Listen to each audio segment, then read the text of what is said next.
बैतरनी नदी। बैतरनी नदी एक ऐसी नदी है जिसके बारे में सोच के ही दिल दहल जाता है।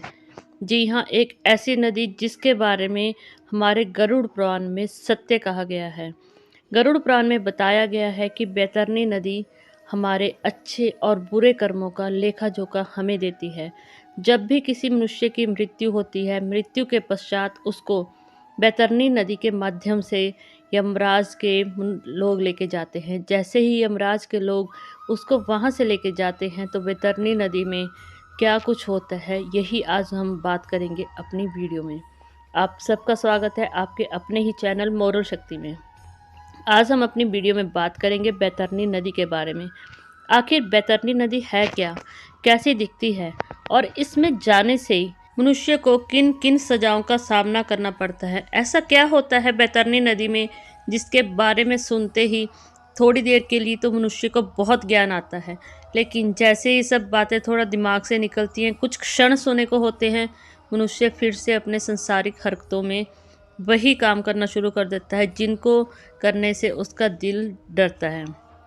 जी हाँ, जब किसी मनुष्य की मृत्यु होती है तो गरुड़ पुराण के अनुसार जैसे ही मनुष्य की आत्मा को लेके जाया जाता है स्वर्ग और नरक के दरवाजों के सामने, उससे पहले मनुष्य को बैतरनी नदी में से गुजरना पड़ता है। बैतरनी नदी में मनुष्य के अच्छे और बुरे कर्मों के हिसाब से उसको सजाएं मिलती हैं। कोई भी मनुष्य अगर उसने गलत काम किए हैं तो उसको बैतरनी नदी में खून से भरे सागर में डुबोया जाता है। बैतरनी नदी में लाल रंग का खून होता है, जिस खून में पीक से भरी होती है, हड्डियां होती हैं, मांस होता है और छोटे छोटे जीव जंतु होते हैं, कीड़े मकोड़े होते हैं। मान के चलिए कि एक नर्क होता है बैतरनी नदी में। गरुड़ पुराण में 21 महत्वपूर्ण नर्क बताए गए हैं। 21 नर्कों में से बैतरनी नदी मुख्य बताई गई है। बैतरनी नदी का जो नर्क है वो कहते हैं कि गर्भ नर्क के समान होता है। जिस तरह मनुष्य जब गर्भ में आता है और गर्भ में दोनों हाथ जोड़ के भगवान से माफ़ी मांगता है कि भगवान मुझे माफ़ कर दो, मैं आगे से कभी कोई गलत काम नहीं करूँगा, लेकिन जैसे संसार में पहुँचता है फिर से अपने संसारिक कामों में लिप्त हो जाता है। ठीक उसी तरह बैतरनी नदी में भी मनुष्य को नरक भोगना पड़ता है। अब बात करते हैं कि बैतरनी नदी में कौन से मनुष्य जाते हैं, तो ध्यान से सुनिएगा। बैतरनी नदी में वह मनुष्य जाते हैं जिन्होंने अपने माँ बाप की इज्जत ना की हो, ऐसे मनुष्य जिन्होंने दूसरों से कर्ज लेके रखा हो। गरुड़ पुराण की मान के चलें तो जिन मनुष्य ने दूसरों से उधार लिया है और उस उधार को नहीं चुकाया है, वह मनुष्य जब नरक के दरवाजे में पहुंचते हैं तो सामने वाले का कर्जा देने के लिए उस मनुष्य के शरीर का मांस काट के दिया जाता है। इसीलिए कोशिश करें जब भी किसी का कर्जा लिया हो तो इसी जन्म में अपने हाथों से वापस करें।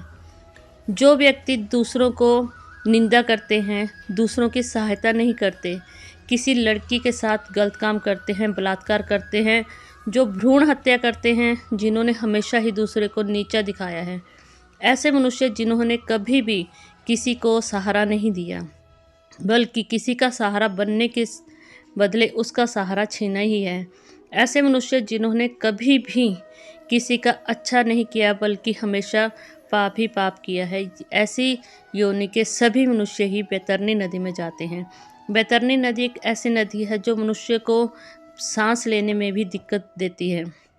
मनुष्य को ऐसा महसूस होता है, देखने में तो वह नदी खून से भरी होती है, हड्डियों से, मल मूत्र से, पीक से, लेकिन जैसे ही उसमें आत्मा को डाला जाता है तो ऐसा लगता है कि जैसे गर्म तेल में उनको डाला गया है।